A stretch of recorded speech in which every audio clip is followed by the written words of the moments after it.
Bwana Yesu asifiwe. Nina furaha kubwa kusimama mbele yenu kipekee sana kwa ajili ya kusema nanyi kile ambacho Mungu amekiweka ndani ya moyo wangu jioni ya leo. Ninajua neno ambalo tunaenda kulisikia to some may seem basic, lakini it's a reminder to us all today. Bwana Yesu asifiwe sana.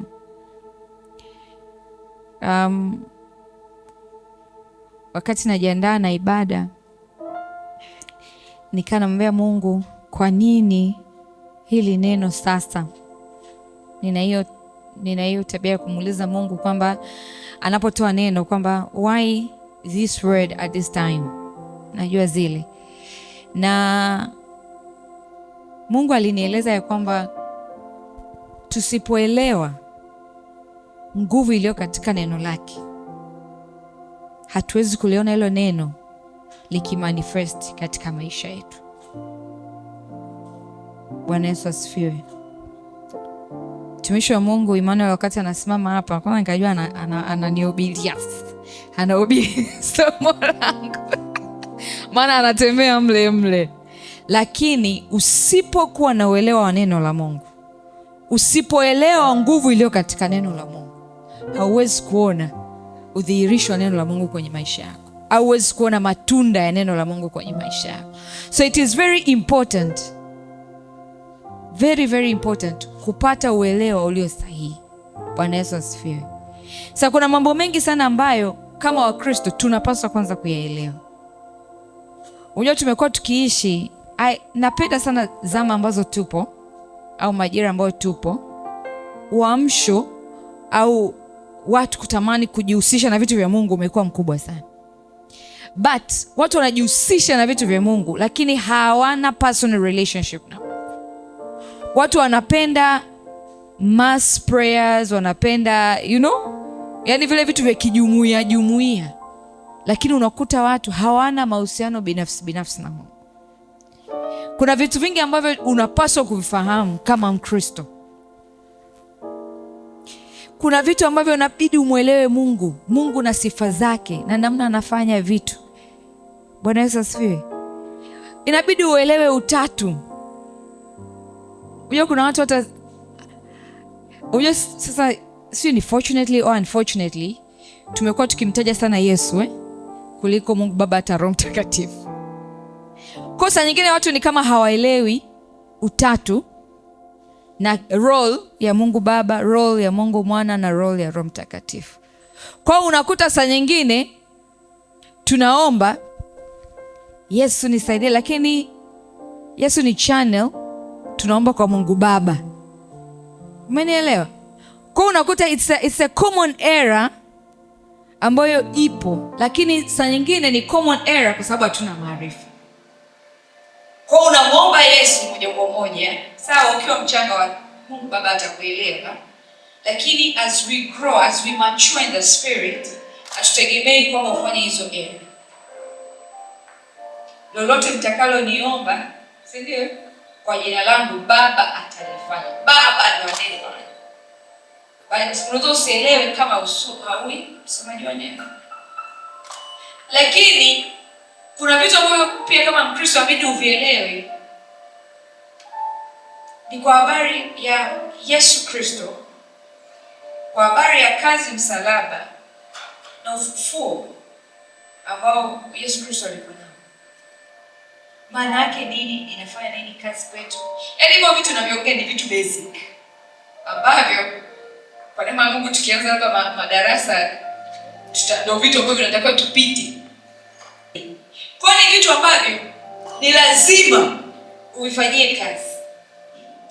Unaweza ukawa unaomba muda mrefu sana. Unaweza ukawa unafanya matendo sio ya huruma, unafanya sio nini, but if you do not understand the word, kama hutaelewa neno, hautaelewa namna gani linafanya kazi na nguvu iliyopo katika hilo neno, hautaona matunda ya neno. Na hautamuelewa Mungu pia.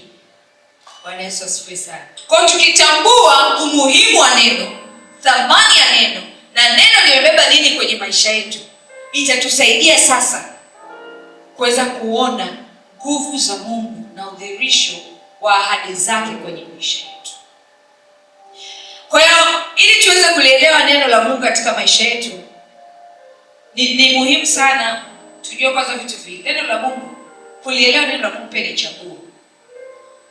Sasa mstari wa 12 na 13 nasema, maana neno la Mungu li hai, tena lina nguvu, tena lina ukali kuliko upanga wao wote ukatao kuwili, tena la choma hata kuzigawanya nafsi na roho na viungo na mafuta yaliyo ndani yake, tena ni jepesi kuyatambua mawazo na makusudi ya moyo.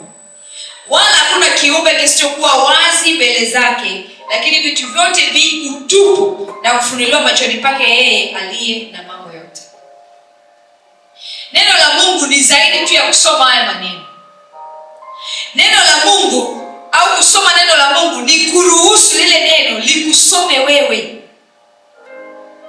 Tunaposema usome neno la Mungu ni kuruhusu neno likusome wewe. Ebrania anasema lina nguvu, asa lijepesi kuyatambua mawazo na makusudi ya mioyo. Neno linaingia na kuchambua ndani yako. Bwana Yesu asifiwe. Mawazo, lakini linachambua nia na mapenzi yako ndani, mitazamo yako katika nafsi yako. Kwa sababu unaweza ukawa unasema mimi bado nakiri, Mungu amesema ombeni nanyi mtapewa. Lakini neno likiingia ndani linakutana na ukinzani.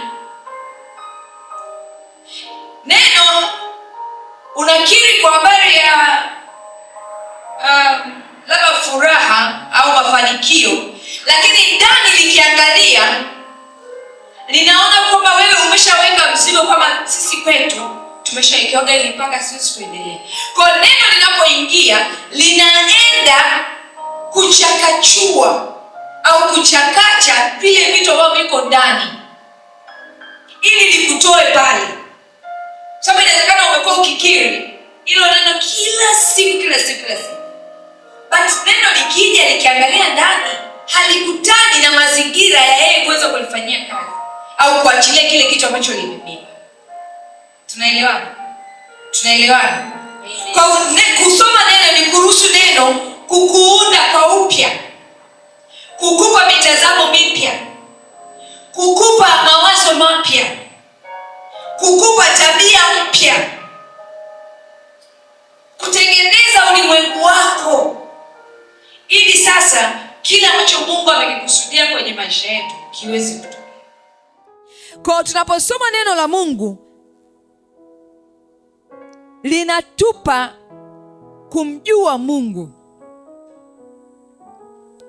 Neno la Mungu tunapolisoma linatupa kumjua Mungu, linatupa kufahamu vitu vya Mungu,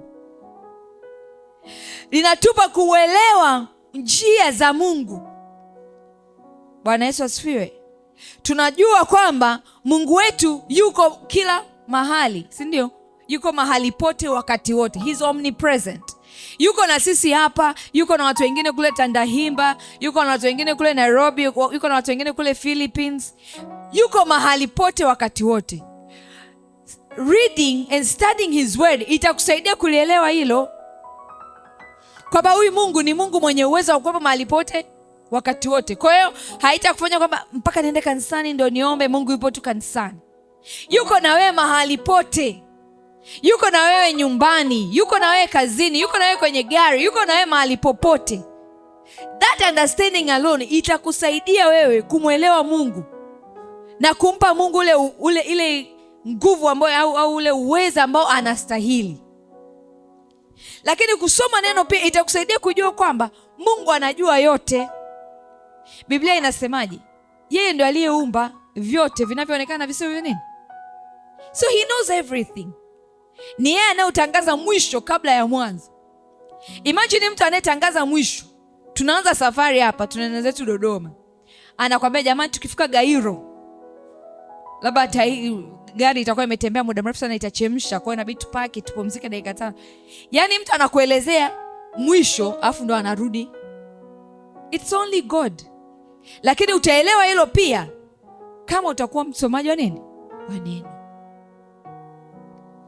Lakini Mungu pia ukisoma neno lake utaelewa kwamba na kumjua Mungu kwamba Mungu anaweza mambo yote. Mstari wetu ambao tunatembea nao kama huduma, Luka 1:37. Kwa maana kwa Mungu yote yana nini? Yanawezekana. Yote yanawezekana. It's only by studying his word utaweza kuelewa hilo. Haleluya. Haleluya. Kwa tumekuwa tukisisitiza sana watu wasome neno, wajifunze neno, wakutafakari neno. Na leo natamani tuangalie nguvu iliyopo katika hilo neno la Mungu.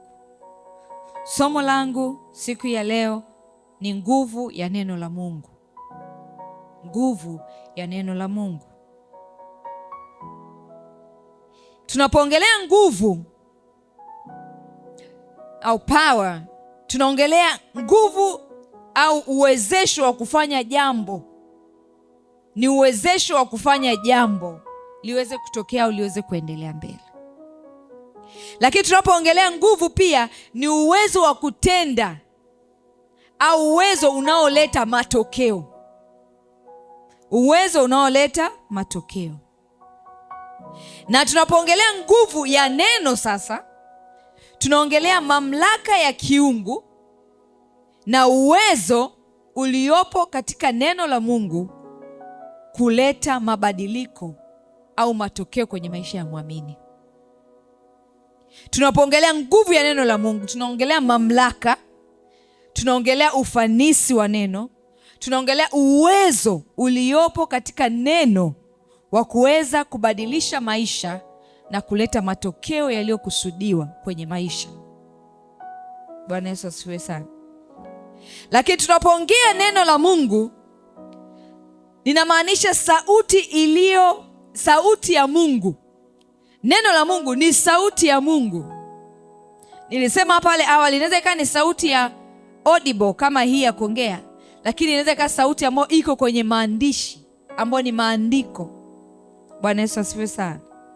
Lakini neno la Mungu ni ule ujumbe kutoka kwa Mungu.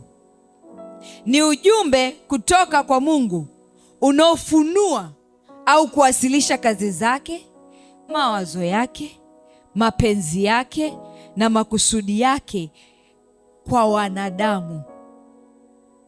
Kwa neno la Mungu, hii Biblia ni ujumbe kutoka kwa Mungu unaowasilisha nini mapenzi yake kwetu, nini makusudi yake kwetu, nini mipango yake kwetu, nini mawazo yake na kazi zake kwetu. Kama tunaelewana, niambie tunaelewana. Tunaelewana. Nataka tuende taratibu ili kutokea hapa sasa, tunaposema tunaenda kusoma neno la Mungu, tuelewe uzito wa hilo neno. Bwana Yesu asifiwe sana. Bwana Yesu asifiwe sana. Na neno hili lina kazi au limekusudiwa kwetu kwa kazi zifuatazo. Soma na mimi ile Timotheo wa pili. Timotheo wa pili sura ya 3 mstari ule wa 16. Anasema kila andiko lenye pumzi ya Mungu lafaa kwa mafundisho, kwa kuwaonya watu makosa yao, kuwaongoza na kuwaadabisha katika haki. Kwa neno hutufundisha namna gani ya kufanya vitu hivi, namna gani ya kuishi, kanuni gani za kufata ili hichi kiendelee. Inatufundisha. Kwa unapoli approach neno, elewa kwamba una approach neno kama chuo, kama shule, ukiwa tayari kufundishika kupitia lile neno. Inaweza ikawa inakufundisha namna ya kuishi na watu, kusoma Zaburi au Mithali. Mithali vitu vingi ni maisha, anaeleza vitu ambavyo ni maisha. Mwenzio akikuomba usimnyime, usifanyeje? Ndugu akikuomba kitu usimzuilie, si ndio? Au anakuja anakwambia labda kwa habari ya upendo, anakufundisha namna gani unaweza ukaishi na watu. Lakini anakufundisha pia kanuni mbalimbali Anakuambia kuna majira ya kupanda, majira ya kuvuna. Kwa inatufundisha vitu mbalimbali. You get to understand kwamba okay, kumbe kuna hivi vitu. Anakufundisha namna ya utoaji. Anakuambia unapoenda kutoa, toa kwa moyo uliochangamka, toa kwa hiari. Anakufundisha vitu kama upendo, kwa sababu anakupa zile amri anazokupa ni amri. Anasema amri kuu nawapeni, mpende Bwana Mungu wako kwa moyo wako wote, kwa nguvu zako. Kwa anakufundisha namna gani hata ya kumpenda yeye huyo Mungu. Anasema na amri ya pili nawapeni nayo ni hii, mpende jirani yako kama. Kwa huwezi kusema mimi yule mtu namchukia. Jamani, ni hujasoma neno. I cannot hate anyone. It's a wastage of time. Alafu sio tu wastage of time, ni kwenda kinyume na kile ambacho Mungu ameniagiza. Ushawahi kuona wiki hii kuna sehemu nilikuwepo na rafiki yangu wa karibu sana. Tuko katikati ya mkutano, tukapishana yani ile kinomanoma mpaka watu wakanotice. Tumetoka hapo kwenye mkutano, jioni tukawa tuna dina. Tukatoka tukaenda dina na rafiki yangu na watu wengine, tukaenda zetu dina, tukamaliza, tumerudi, tumekaa, tumeongea. Sasa mtu kaja kesho yake, sasa poleni bwana, naona pale yani mambo. Nikamwambia mwenyewe tulikuwa dina, mleta dina. Mbona ni kama ulivyoongea ni kama yani kila mtu kama alitakiwa anune, amchukie mwenzie, sio amfanyie nini. But hivyo vitu ambavyo, kwa nini nikae na chuki? Tulifundishwa last month vitu vinavyoumiza nafsi. Kwa nini umpe mtu rent, yani akae rent free kwenye nafsi yako, akuumize nafsi yako? Bwana Yesu asifiwe. Lakini neno la Mungu pia linatuonya makosa yetu. Ukisoma katika hiyo wa Timotheo, linakuja ili kutuonya. Umezoea wewe kuzini, neno linakwambia usizini. Umezoea wewe kuchukia, neno linakwambia usichukie. Umezoea kufanya vitu fulani, neno linakuja linakuonya. Linapokuonya manake linataka kukurudisha nini? Kwenye mstari. Lakini neno pia linakuja kutuongoza katika njia sahihi, as I said up earlier, kwamba inakuonyesha sasa njia gani niiende. Kwa habari ya utoaji, njia gani niende? Kwa habari ya ndoa, njia gani niende? Kwa habari ya malezi, njia gani niende? Kwa habari ya mafanikio, njia gani niende? Lakini mwisho ni kutuadabisha katika haki.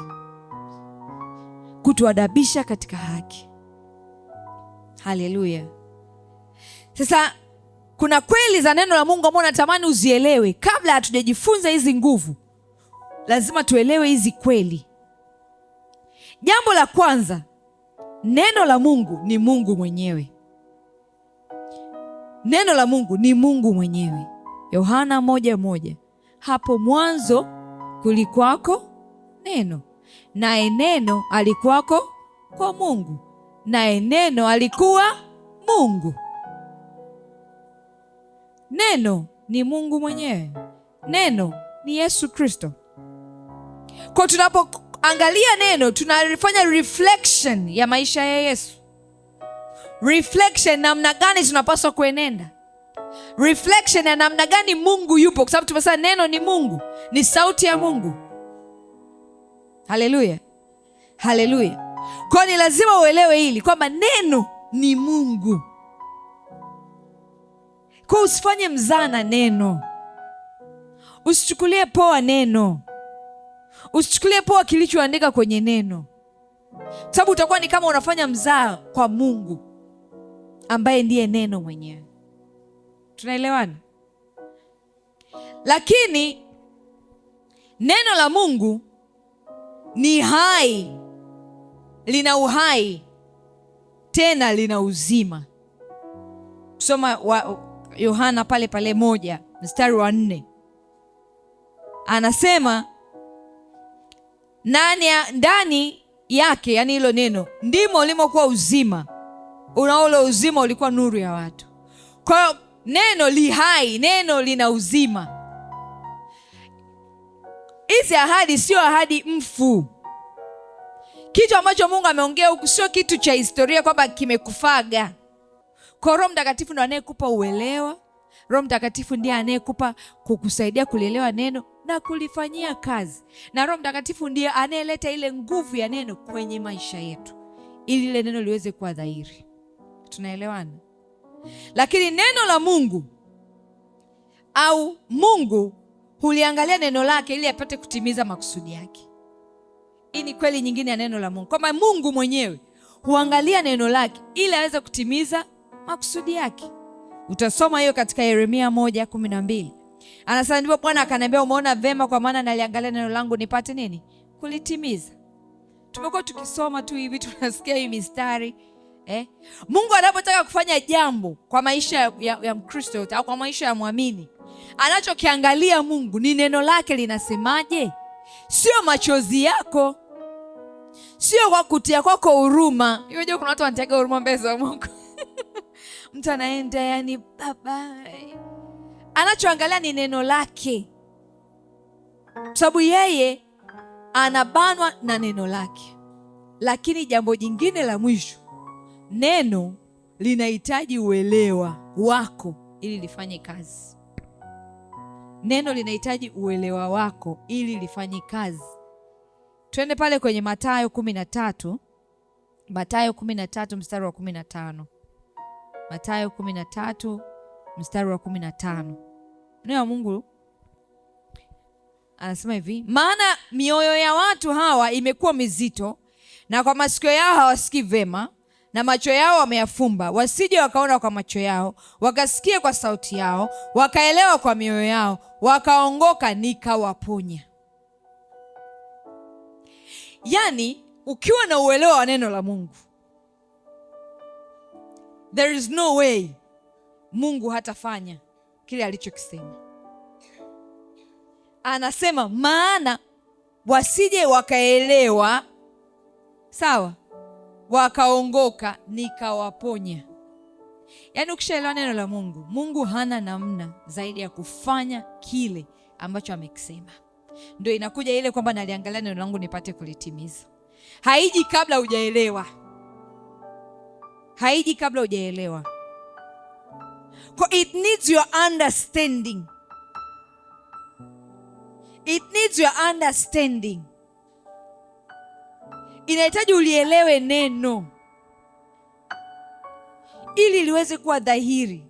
Sasa your command of things is based on the level au ile amount ya neno ambalo liko ndani yako. Namna gani unaamuru vitu vitokee inategemea sana na neno ambalo liko ndani yako na uelewa wa hilo neno ndani yako. Unaweza ukawa unaamuru wewe Zaburi 24 mstari wa 1, dunia na vyote vijazavyo ni mali ya Mungu, si ndio? Na mimi ni mtoto wa Mungu, kwa vyote ni vya kwangu. Mjua ile zamani watu walikuwa wakipita, nakumbuka hata wadogo zangu wa kiume tukipita barabarani, magari yakipita, gari yangu inapita, gari yangu. Yaani unaona vile vitu vyote ni vya nini? Vya kwako.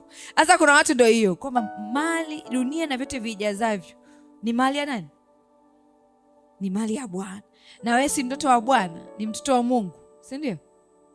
Mbona ndugu yangu hauna? Mbona hauna? Mamali huko mliona ile sasa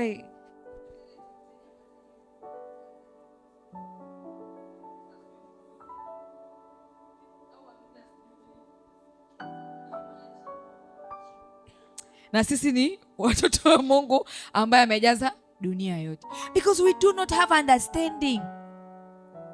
Leo hii sema ninaenda kupokea uelewa neno la Mungu kwa jina la Yesu. Haleluya, haleluya. Muda umekimbia. Basi kwa haraka nitataja sifa za nguvu ya neno la Mungu au nguvu zilizopo katika neno la Mungu. Nataka tuende kwa haraka, nitachagua tu chache, naona muda umeenda sana. Neno la Mungu lina nguvu ya kuumba. It has creation power. Tusoma Mwanzo sura ya 1, Mungu aliumba kwa neno. Lakini ukisoma pia Ibrania 11:3 anasemaje? Maana yote yasiyoonekana yaliumbwa. Naomba nisome Ibrania 11:3. Neno la Mungu lina nguvu ya kuumba.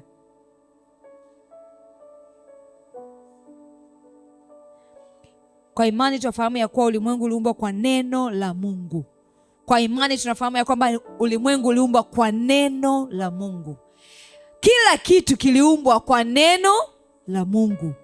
Hata vitu vinavyoonekana havikufanywa kwa vitu vilivyo dhahiri. And everything that we are seeing kilifanyika kwa neno la Mungu. Kwa kama neno la Mungu lina uwezo wa kuumba, ina maana hata wewe unaweza kutengeneza mambo, ukaumba vitu kupitia neno la Mungu.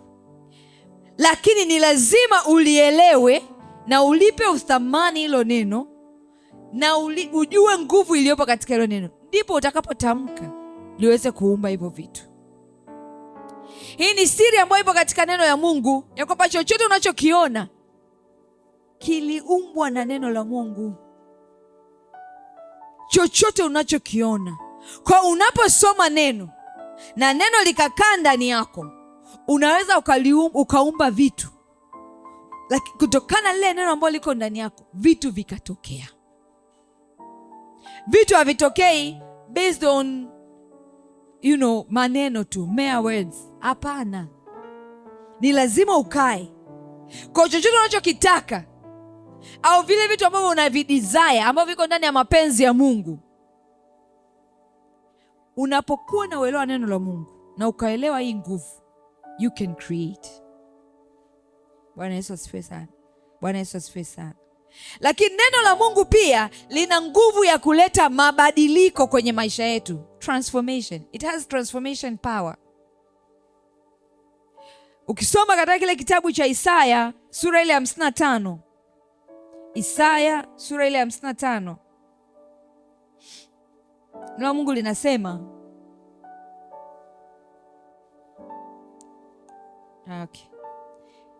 mstari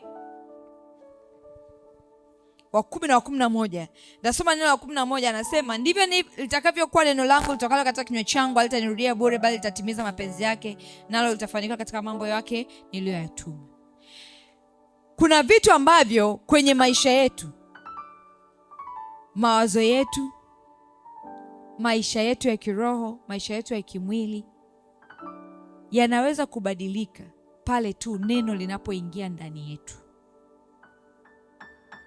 Huwa napenda ule mfano ya kwamba unakuwa na soda nyeusi mojawapo. Unajua zile soda nyeusi? Unazijua? Sasa ile soda ukiiweka kwenye bomba la maji kuna wanangu hawajaelewa, Coca-Cola au Pepsi, sawa? Ukiiweka hivi kwenye ukiweka kwenye bomba la maji, ukafungulia ile maji yakawa yanaingia kwenye ile chupa, eventually ile soda itakuwa nyeupe, yatakuwa yale maji. Ndivyo neno la Mungu lilivyo. Unavyoliruhusu liingie, linaanza kuondoa nini? Uchafu.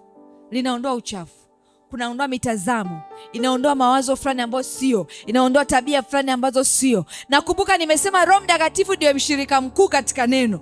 Kwa Roho Mtakatifu anaingia ndani yako. Nakumbuka tunda la Roho ni tunda la Roho Mtakatifu. Badala ya chuki unaanza kuona upendo. Badala ya ulafi unaanza kuwa na kiasi. Unaweza ukaleta tu mavitu hapo manini, lakini unakuwa na kiasi. Badala ya kuwa wewe mtu wa kulipuka, unaanza kujengewa uvumilivu, ustahimilivu. Hiyo yote ni kwa sababu ya neno la Mungu lililoingia ndani yako. Mimi nakwambia, ukimwona mtu yeyote bado ana matendo ya mwilini, yale ambayo tunayasoma kwenye Wagalatia 5, bado hajaliruhusu neno la Mungu limsome na lilete mabadiliko ndani yake. Huwezi kusoma neno ukawa mtu wa mahasira. Yaani hata ukikasirika utakuwa convicted ndani na utatubu hapo hapo. Ukisoma neno utakuwa ni mtu ambaye kuna tabia uwezi, yani kuna namna uwezi. Mimi kuna vitu siku hizi nakaa nasema hivi, nifanye jambo hili nimtendeje Mungu dhambi? Unajua kuna dhambi sio tu uzinzi ndo bonge la dhambi, si unajuaga au kuua ndo bonge la dhambi. Lakini kuna vitu vingine unaweza ukaviona kama ni vidogo, lakini unakuwa convicted ndani yako. Roho Mtakatifu anakwambia hapana. Lakini ni kwa sababu ya neno ambalo umeliingiza ndani yako. Kwa linaanza kubadilisha mitazamo yako. Ndio ile kwamba unaona wewe sio kila kitu Mungu anaweza. Unaposoma Roho Mtakatifu anabadilisha mtazamo. Unaweza kuwa na mtazamo wa Luka 1:37 kwamba kila kitu kwa Mungu kina nini? Kinawezekana. Unaanza kubadilisha mawazo kwamba kumbe ninaweza nikampenda mtu hata ambaye amenizingua kwa kiasi gani. Bwana Yesu asifiwe. Inabadilisha. Ndio ile unashangaa ulikuwa kuna namna fulani unavaa. Neno linavyozidi kuingia ndani yako, wewe mwenyewe tu hujaambiwa, lakini tunaanza kuona mabadiliko hata kwenye mavazi. Ukivaa nguo fulani unajiona kabisa hapana, kwa sababu neno limeingia, limeleta mabadiliko. Namna fulani hata jinsi unawasaidia wengine, namna fulani unabeba unatoa kwa Mungu. Bwana Yesu asifiwe. Sio kuna wale watu wanajuaga wanatoa kwa wachungaji, hawatoi kwa Mungu. Kwa inabadilisha mitazamo, inabadilisha mawazo, inabadilisha tabia. Neno ina nguvu ya kuleta mabadiliko. Kuna vitu ambavyo unadhani huwezi, lakini unapoliruhusu neno liingie, vitu vinabadilika. Lakini neno pia lina nguvu ya kuelekeza. Sawa? Kudirect. Neno, unaweza ukasoma neno la Mungu, kuna situation ambayo huelewi inakuwaje, Mungu akakudirect. Isaya 48:17 anasemaje? Anasema Bwana Mungu wako atakuonyesha njia ikupasayo kuiendea. Neno la Mungu linatuonyesha njia tuipasayo kuiendea. Kwa ina nguvu ya kukuonyesha njia gani. Na ndio maana mzaburi akasema, katika ile Zaburi anasema neno lako ni taa ya miguu yangu. Kwamba siwezi kutembea blindly nikiwa sijui naenda wapi. Siwezi kutembea kama kipofu na papasa sijui naenda wapi, kwa sababu neno la Mungu lina nguvu ya kunionyesha wapi natakiwa kwenda. Unajua kama Wakristo hatupaswi kwenda kama bahati nasibu. Maisha yetu hayapaswi kuwa bahati nasibu. Unanielewa? Hatupaswi kuishi maisha ya bahati nasibu kiukweli. Tunapaswa kuwa sure. Hivi unajua Roho Mtakatifu anajua kila kitu. Kila kitu. Kuna mwalimu wangu mmoja wa kiroho huko. Anakwambia hapa forex. Hadi forex anajua na ni strategy ya kufuata, yani amuonyeshe wakati gani aingize entry. Roho Mtakatifu. Ukiruhusu Roho Mtakatifu anakuonyesha njia. Uko chuo, Roho Mtakatifu anaweza akakuonyesha topic. Kwamba hivi pita hapa, soma hichi kitu. Unashangaa. Yani dakika za mwisho nisomaga ile ndio vile vile. Bwana Yesu asifiwe sana.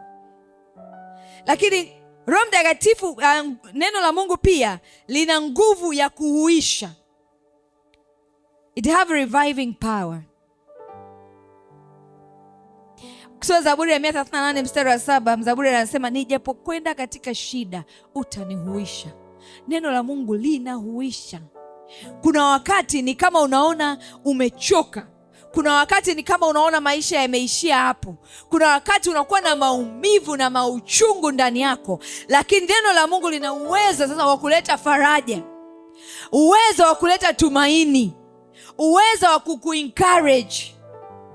Unashangaa mahali ambapo ulikuwa kama huwezi. Mahali ambapo ulikuwa umechoka sana. Baada ya neno unapata nguvu. Baada ya neno unaanza kuinuka tena. Baada ya neno unasikia ile encouragement. Unajua sometimes you feel kama Mungu amekuhagi hivi kabisa. Zaburi ya 23 tunaiomba sana. It's a word of encouragement really. Yaani Daudi mzaburi alikuwa anajaribu pale nafsi yake ilikuwa inahuishwa. Ambia Mungu, nijapopita katika bonde la uvuli wa mauti, sitaogopa.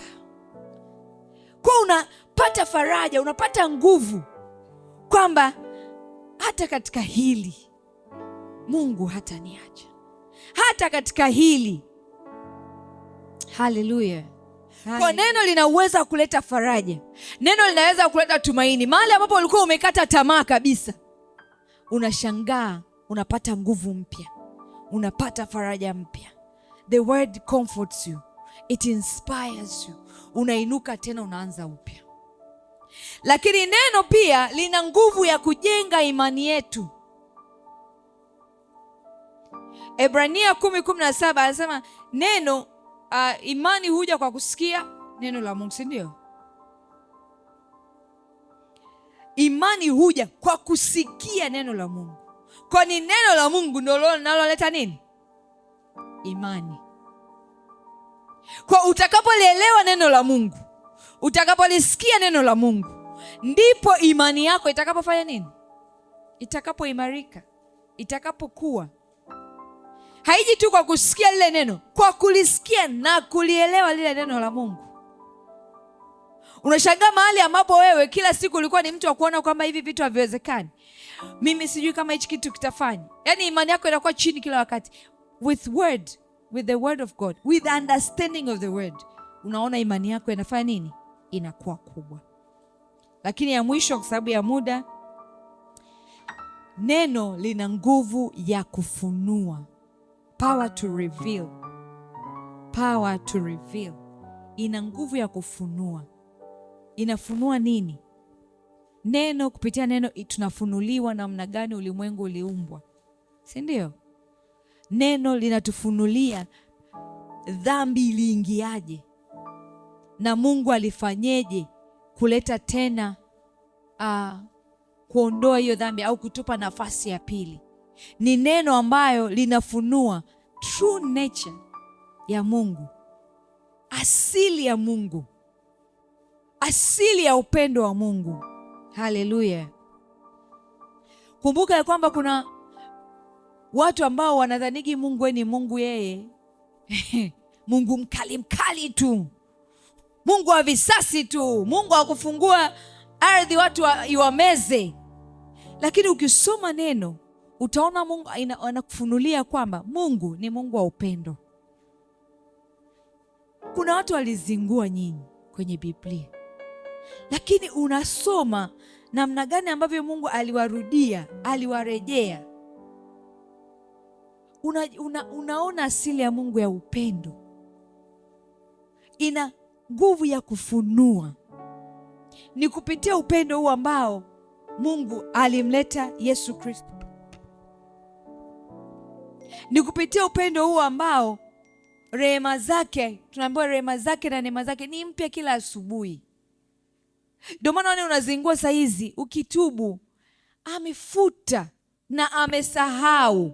Sio kama wewe mwenye gubu la kukaa nalo mwezi mzima yeye anasahau. Ni Mungu wa rehema, anatuhurumia. Yaani ukisoma utajifunza asili ya Mungu. Ukisoma kwa mfano zile Injili, utaona namna gani ambavyo Yesu kila alikopita, alikokuwa akiwaponya wale, anasema aliwahurumia, hivyo akawaponya.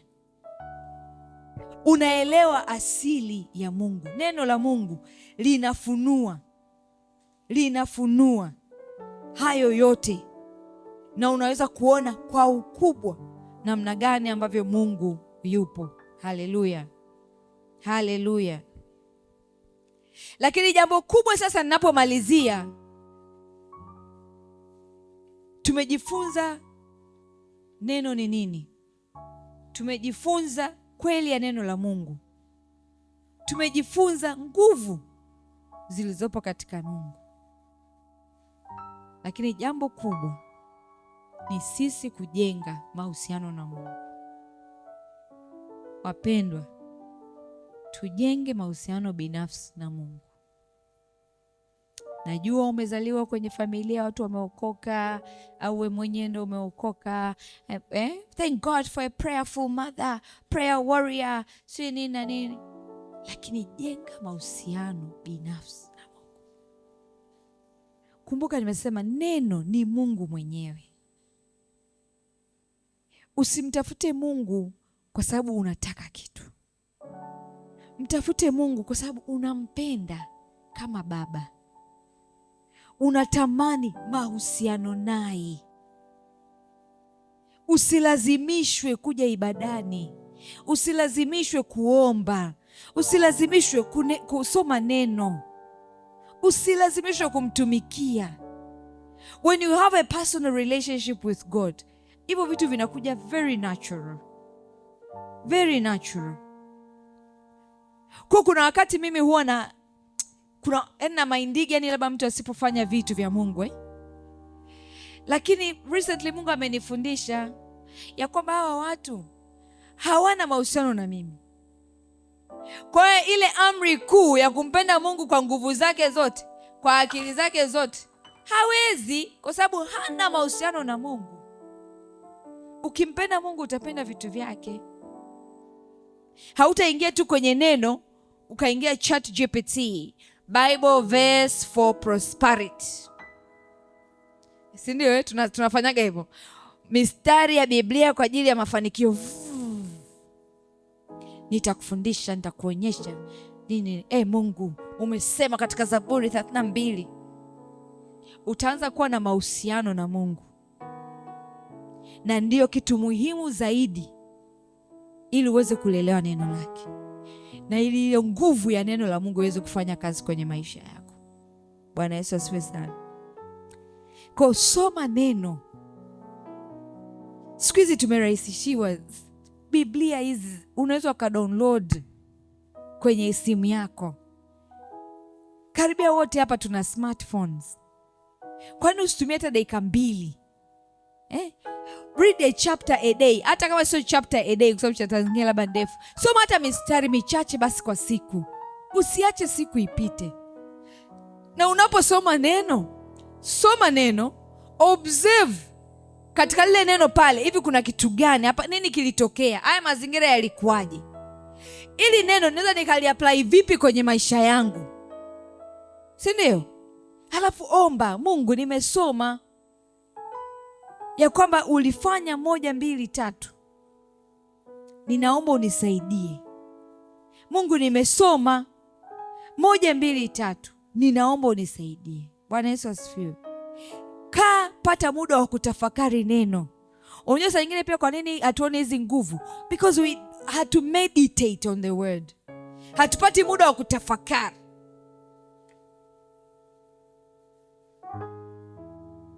Empata picha, funga macho hapo mahali ulipo.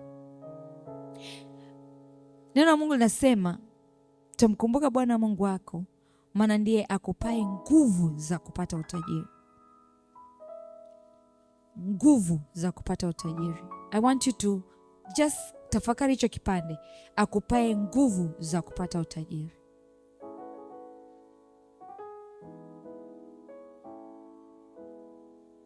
Utatafakari na kuona namna gani, yani utajiri uko pale tayari. Tunahitaji ile nguvu. When you sit, mwambie Mungu, neno lako linasema utanipa nguvu ya kupata utajiri. You sit down, you ponder on that word. Utaona sasa Mungu anaachilia.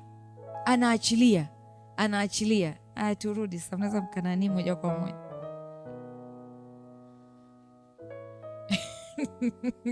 Shaona watu wanataka kutembelea humo. Haleluya. Kupata muda wa kutafakari neno. Hata kama ni mstari mmoja. Actually usitafakari lima vitu mengi. Wakati wa kutafakari, tafakari mstari.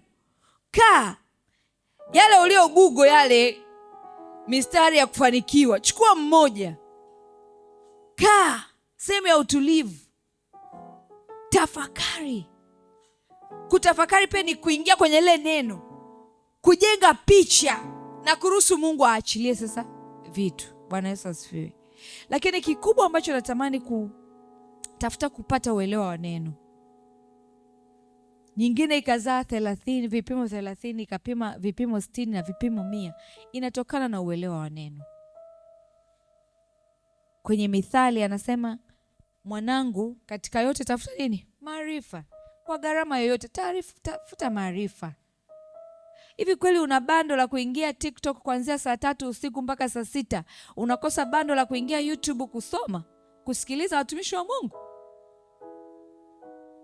Unashindwa kweli wewe kukaa na kutafuta maarifa? Tafuta kulielewa neno. Hakuna anayezaliwa anajua kila kitu, but we grow. Tafuta kukua. Wewe utakuwa spiritual babe mpaka lini? Utakuwa mtoto mpaka lini? Kwanza ngoja nikwambie, mtoto harithi. So unajua Biblia inasema hivyo. Mungu ametuachilia urithi, si ndio? Lakini ukiwa mtoto atampa mtu akushikia ule urithi wako mpaka atakapoona umekuwa enough, anauachilia kwako. Kweli unataka wewe kuendelea kuwa hivi kushikiliwa urithi wako siku zote? Hebu amua ndani ya moyo wako leo kwamba ninatoka katika hali ya utoto, ninaingia katika hali ya utu uzima kiroho, kwamba nitasoma neno. Unashindwa kuelewa, watumishi wapo, una marafiki ambao pia wengine wanauelewa, Mungu kawapa hiyo wisdom, si ndio? Sema kwamba mimi nadhamiria ndani yangu ninataka kulielewa neno, ili ile nguvu iliyo neno ambayo tumeisoma hapa kwamba inaweza ikafunua, inaweza ikabadilisha, inaweza ikaleta hichi na kile, ifanye kazi kwa ukubwa katika maisha yetu. Bwana Yesu asifiwe sana. Bwana Yesu asifiwe sana. Wangapi wananiahidi kuanzia leo wataenda kutafuta maarifa neno la Mungu na watatafuta kupata uelewa wa neno la Mungu? Kama wananiahidi. Na wangapi wananiahidi watasoma neno? Jamani, nitakuwa napita inbox kuuliza, hivi sasa hivi unasoma kitabu gani? Ndo nimeanza hapa pastor. Nataka tusimame.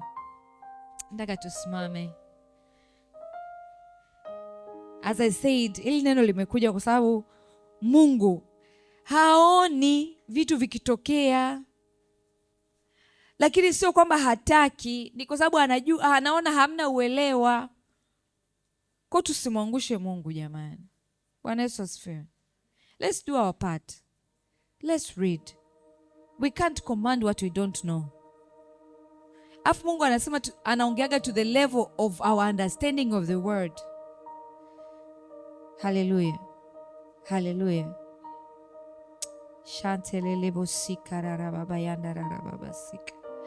Ukisoma katika ile Mathayo 13, ile the parable of the sower, ameeleza sababu nyingi kwa nini neno halifanyi kazi. Kuna wengine ambao lilianguka ni mambo ya dunia, shughuli za dunia. Jamani, kuna watu tunapambana mwamwi huko barabarani, unakimbia huku unakimbia huku. Kuna watu wengine ambao ni adui anakuja, neno likija hivi ana snatch, analibeba. Kwa sababu gani? Kwa sababu hauna hata utulivu wewe mwenyewe, hauna hata msingi wewe mwenyewe. Nataka tuende mbele za Mungu, jambo la kwanza kabisa. Na kuna watu ambao wanasoma neno lakini hawaelewagi, maskini. Ni kwa sababu adui anaweka nini? Uzito. Anaweka uzito. Ndio maana hata Paulo anasema mtiwe nuru, anaingiza giza. Paulo anaomba mtiwe nuru muweze kuelewa maandiko.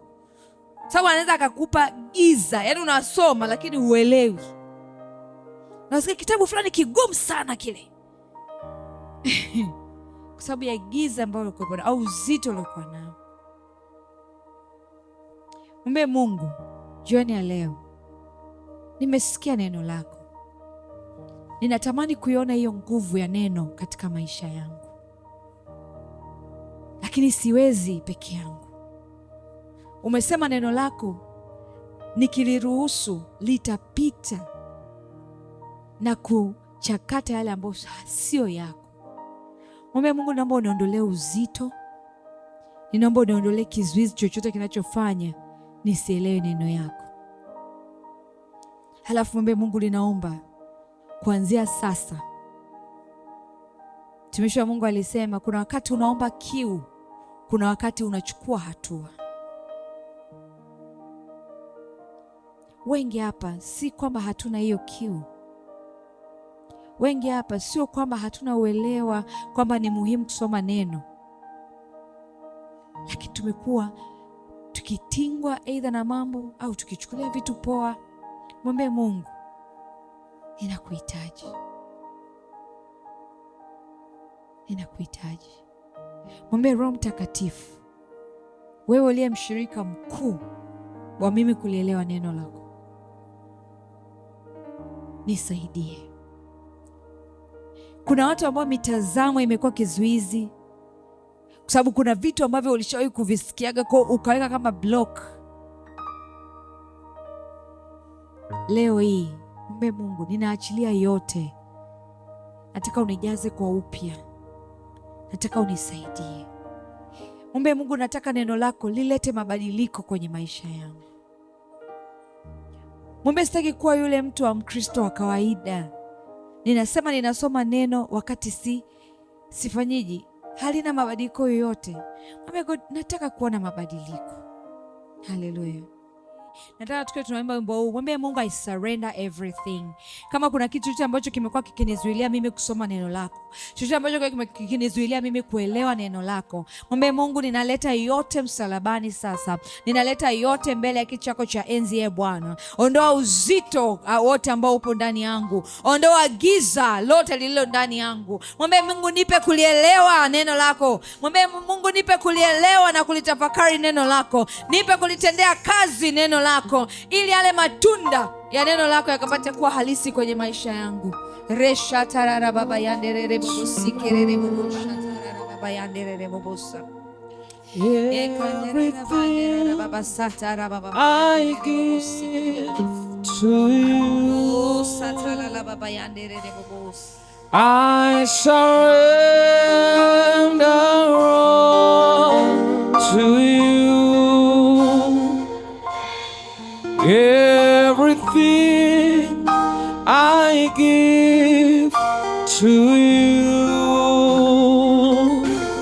withholding nothing, withholding nothing, yeah, withholding nothing, withholding nothing. Say, I surrender, I surrender all to you. Everything I give, everything I give to you, I surrender all, I surrender all to you. Lakini ni kitu kingine kulitendea kazi. Mwambie Mungu, nisaidie ninaposoma neno lako, nikawe nikawe mtendaji wa neno. Nisikiri tu kwa kinywa changu alafu matendo yangu yakawa tofauti. Mwambie Mungu, mimi na familia yangu tupe kwa watendaji wa neno.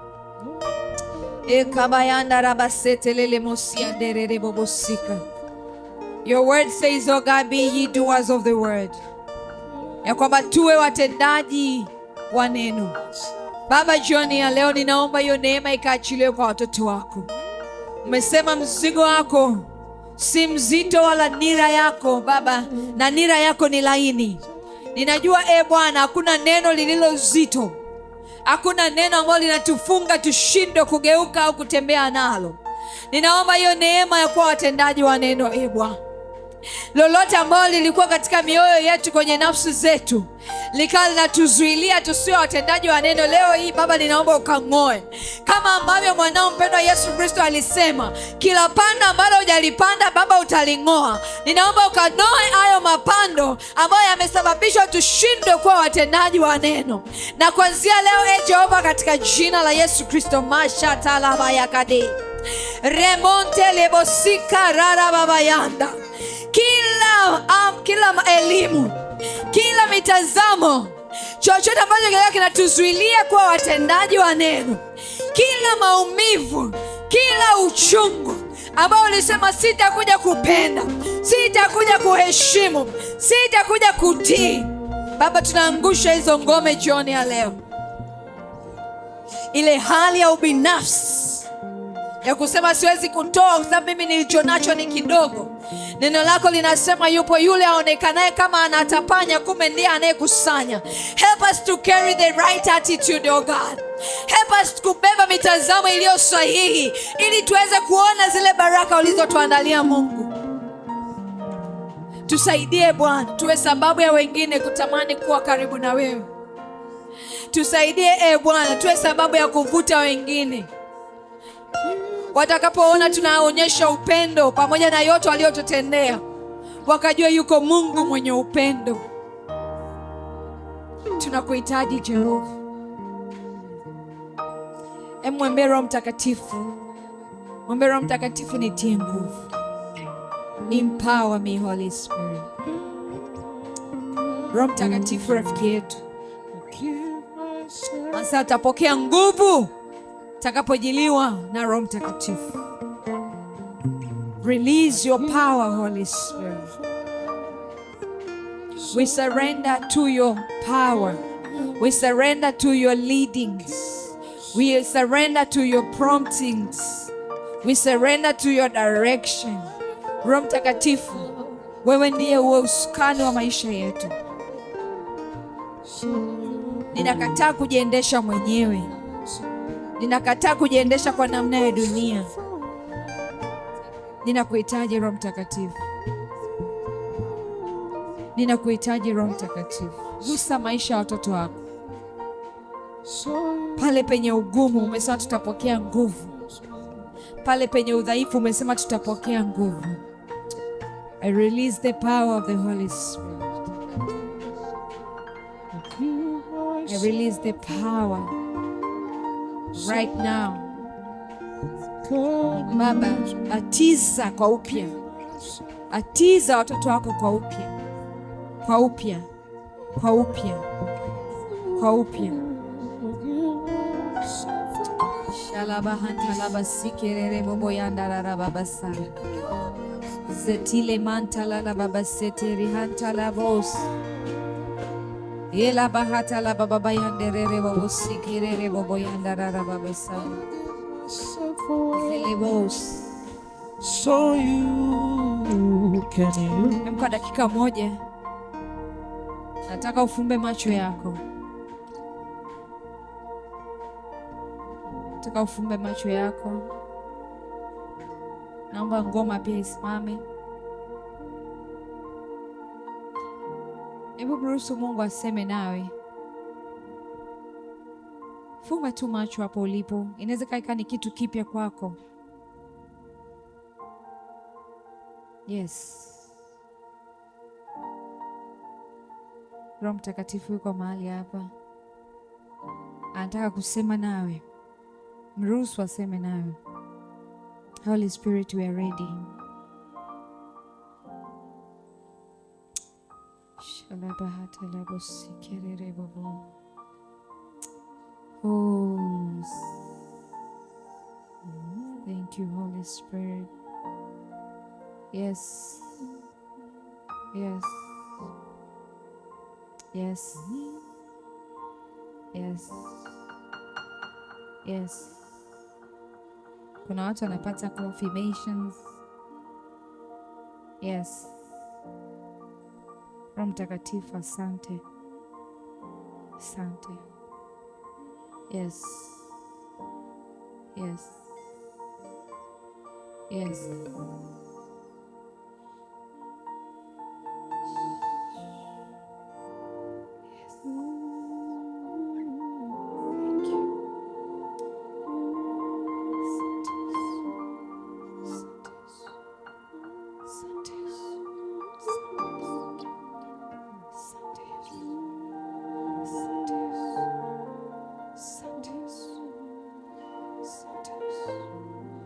Kuna mtu anasema hawezi, kuna hali ambayo anaipitia, anasema Mungu, nimeshindwa, but naona Mungu anaachilia hiyo nguvu, anaachilia hiyo nguvu. Pokea hiyo nguvu right now, pokea hiyo nguvu right now, pokea hiyo nguvu right now. Si kwa uweza wala kwa nguvu zetu, bali kwa uwezo wa Roho Mtakatifu.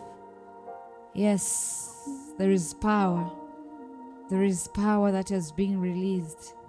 Kuna nguvu inaachiliwa. Kuna nguvu ya kukutoa.